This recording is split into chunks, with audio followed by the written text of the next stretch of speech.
I recognize Ms. Crockett from Texas. Thank you so much. You know what? This hearing is actually the best example of what waste, fraud, and abuse looks like, because the only reason we're having this hearing is because somebody got their feelings hurt in a debate.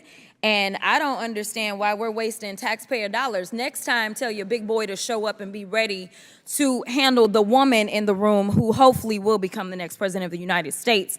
Nevertheless, while we do have two amazing authors from Project 2025, which it seems like everybody got the memo, like, yes, I'm going to double down and say it's my thing, but I'm going to make sure I also say that it ain't our homeboys thing, because we know that it doesn't poll very well with the American people, because the American people are woke enough to recognize that there is nothing good in it for them. So with that being said, Ms. Perryman, I'm just curious, and this is yes or no. Is Trump's name ever mentioned in Project 2025? Yes or no? Just yes or no. I got you. I got you. Within the document itself, yes. There are a number of references to the former administration. So is Trump's name mentioned just one time? I believe it's mentioned more. Okay. 5 times. I haven't counted. Oh, okay. Well, if I told you that his name is mentioned approximately 312 times, would you have any reason to dispute that? I don't have any reason. Okay, thank you very much. So it's interesting that we want to try to pretend.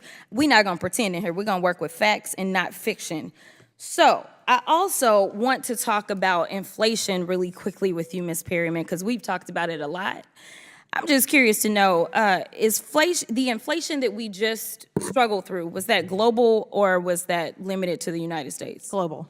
Global. Seemingly, it was attached to this thing called the global pandemic. Is that correct? That is my understanding. Oh, okay. So it wasn't just the United States. No. Okay, so it wasn't just a matter of the Biden-Harris administration in the United States is struggling, right? I think the United States actually fared better than the rest of the world. Oh, yeah. In fact, we are. Correct? I think so, yeah. All right, but inflation still hurts, and so that's why we have a candidate that has an actual plan instead of concepts of a plan.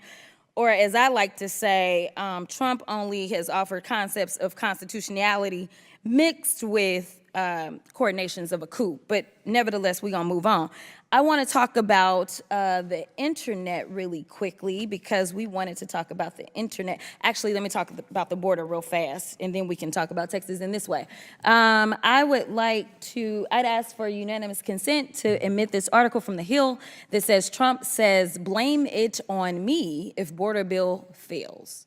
Without objection, so ordered. Thank you so much. Now I'm going to move on to the internet, and I'm actually going to talk about Texas, because I believe that the testimony has been somewhere around the fact that no money has actually been disputed as it relates to rural broadband.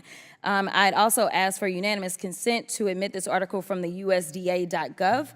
USDA officials attend groundbreaking to expand high-speed internet access in rural Texas, dated March 7th, 2024, Italy, Texas. Without objection, so ordered. Thank you so much. With respect, that was not the testimony. Oh, I thought you said no dollars had been spent.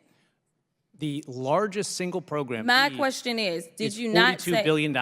Okay. 0 houses have been connected. There are other federal programs, including Trump-era ones, that right now are turning dirt and connecting. Okay, so just to be clear, because I don't want the American people to be confused, because I was confused, because it almost seemed as if, considering the fact the name of this hearing is the failed policies, as if nothing had been done. But to clarify for those that are watching, you aren't saying that no dollars have been spent as it relates to rural broadband dollars under the Infrastructure Act, correct? To be clear, for the signature effort, $42 yes billion, or no? Have any dollars been spent? not a $1. single person has been connected. There's That's not my question, though. My question was, have any issues. Senator Ted Cruz from Okay, Texas I'm going to move on. I'm going to move on. that I'm reclaiming my time at this point. many of these I'm bills, reclaiming my time, which means, Chairman, I'm going to $1,000 per ask you to location. stop my time, because the witness is not. Are you asking him a question, or are you? No, I'm reclaiming not the asking time? him a question. I reclaim my time. All right. The chair recognizes Ms. Crockett. Okay, now I was at 41, y'all, so go back up. We'll give I you was 9 watching. more seconds. Okay, thank you so much. Here's the deal. You've testified a lot about the problem with the broadband rollout being diversity, equity, and inclusion. You said DEI, I don't know how many times, which is one of the issues that Project 2025 takes issue with. But it's interesting to me because I have another article from the Texas Tribune, And it actually specifically states that internet providers say they are simultaneously hopeful and skeptical about whether the incoming federal dollars will be enough to connect the most underserved Texans. Historically, other federal rural broadband funding programs have seen limited success because many companies who committed to providing broadband went into default after radically underestimating their cost. It doesn't say anything about diversity. And the final thing that I will say Do you is know why that those this costs have election, increased I didn't ask you a substantially? question. The final thing that I will say is that this election is the best example of why y'all are so afraid of diversity, equity, and inclusion, because then you can't have a simple-minded, underqualified white man somehow end up ascending. Instead, you've got to pay attention to the qualified black woman that is on the other side. And with that, I will yield.